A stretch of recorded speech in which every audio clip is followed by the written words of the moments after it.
हर विषय में यदि हम अपने धर्म से चले, अपने सत्य से चले और थोड़ा भी भजन होगा, वो आपको उत्तम गति प्रदान करेगा। पर ऐसा कहां समझ में आ रहा? अध्यात्म के बिना भला ऐसा समझ में आएगा? तो इसीलिए कह रहे हैं हमारे देश की दुर्दशा हो रही। पूर्वजों में पहले ये था कि हमारा धर्म नहीं जाना चाहिए चाहे प्राण चले जाए, हमारा चरित्र नहीं जाना चाहिए चाहे सर्वस्व नष्ट हो जाए। आज इसकी कोई परवाह नहीं, तो उसी से बुद्धि भ्रष्ट हो जाती है, जीवन एक पशुवत आचरण वाला हो जाता है और वो अपने को बड़ा सुखी समझने लगते हैं कि हमारे पास बड़ा वैभव है। लेकिन प्यारे, उस दिन को याद करो जिस दिन तुम्हारा आखिरी समय होगा, ना तुम्हारा फार्म हाउस जाएगा, ना महल तुम्हारा जाएगा, ना बैंक बैलेंस जाएगा, ना कोई व्यक्ति और ना ये शरीर। अब तुम्हारे कर्म तुमको भोगवाएंगे। उस समय की कौन याद करता है? अगर उस समय की याद हो तो भय लग जाए कि नहीं नहीं, पाप नहीं करूंगा, क्योंकि जाना है यहां से। अच्छा, कब जाना है कुछ पता नहीं, किसी भी समय ट्रांसफर हो सकता है इस शरीर से। तो हमें लगता है कि महापुरुषों के जो वचन है कि हमें एक नियम से जीवन जीना चाहिए, धर्म पूर्वक जीवन जीना चाहिए, अपने कर्तव्य का पालन करना चाहिए।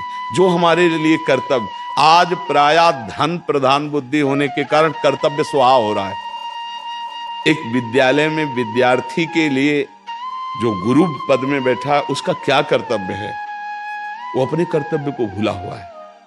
भला छोटे छोटे विद्यार्थियों को, जिनकी नींव पूरे राष्ट्र सेवा में, समाज सेवा में बन सकते हैं, अगर उनको हम सही शिक्षा नहीं दी तो उनका पूरा जीवन बर्बाद हो जाएगा। अगर उनको हम गलत सपोर्ट कर दिए तो उनका पूरा जीवन बर्बाद, क्योंकि नया जीवन है। और जगह जगह अपने अपने कर्तव्यों का यदि पालन किया जाए तो पूरा समाज सुखी हो जाए। लेकिन कर्तव्यहीनता आ रही, कोई अपने कर्तव्य को नहीं समझ रहा है। तो यही बात महापुरुष जनों को दुख लगता है कि अगर सब अपने कर्तव्य का पालन करें, धर्म का पालन करें, भगवान का नाम जप करें तो सब सुखी हो जाए। सुख सब चाहते हैं और आचरण दुख वाले करते, इसीलिए सुख नहीं मिल रहा है, परिणाम में हमें दुख मिल रहा है। सच्ची मानना, वो रुपया पूरे परिवार में अशांति पैदा कर देगा। और धर्म पूर्वक 100 रुपया लाओगे, 4-5 परिवार के बैठ के नमक रोटी खाओगे, आनंद से सोओगे, बड़ा प्यार रहेगा, भगवान की कृपा रहेगी। पर ये बात समझ में नहीं आती है। तो ये वृत्ति अगर छोड़ी ना जाएगी तो कुछ भी कर लो, कहीं भी दान पुण्य कर लो, लाभ नहीं मिलेगा। अगर दान देने की बात कही गई है तो धर्म पूर्वक कमाए हुए धन से। अगर आप मेहनत से कमाए हो ना, 10 रुपया दे दोगे ना, तो 10 रुपये का वो आटा लाके अगर 2 रोटी खाएगा तो खूब वजन होगा। वो आप 1 लाख रुपया बेईमानी कर रख दोगे ना, तो बैठे बैठे वो गंदा ही सोचेगा, वजन नहीं होगा।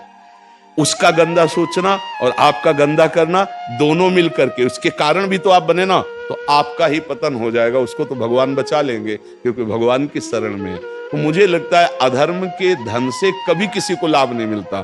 तो अपने कर्तव्य का पालन करते हुए यदि नाम जप किया जाए तो बहुत जल्दी हमको लाभ प्राप्त हो जाए।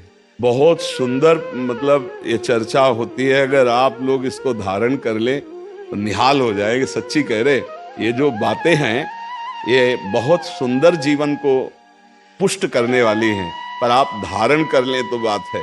नहीं तो जैसे लाभ दिखाई दे रहा 50,000, तो ये बातें भूल जाओगे, ये बातें अच्छी नहीं लगेंगी। ये यार बहुत बढ़िया काम घर में आएगा, पर हमारी ये बात ध्यान रखना, वो 50,000 घर में अशांति पैदा कर देगा। सच्ची मानना, आप धर्म से चलना, धर्म से चलोगे तो भगवान तुम्हारी रक्षा में रहेंगे।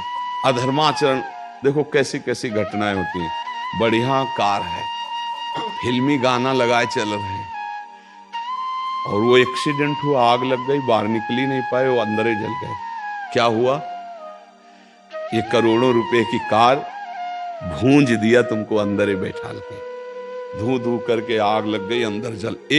ऐसे जलना चाहते हो या भगवान के आनंद में चिंतन करके शरीर छोटे हो, फिर दाह संस्कार हो ऐसे कि सब लोग भगवान के नाम का कीर्तन करते ही जा रहे, फिर आपका अंतिम संस्कार, वहां जीवित जल गए।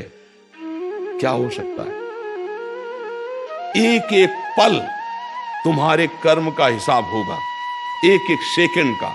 ऐसे कर्म करो कि हमारा अच्छा हिसाब हो, बुरा हिसाब। ये मत समझो कोई देख नहीं रहा, वो देख रहा है जिसको हिसाब कर रहा है। वो देख रहा है, उसके लिए कोई वकील या किसी सबूत की जरूरत नहीं होती। वो सर्वांतर्यामी आपके अंदर बैठे ही देख रहा है।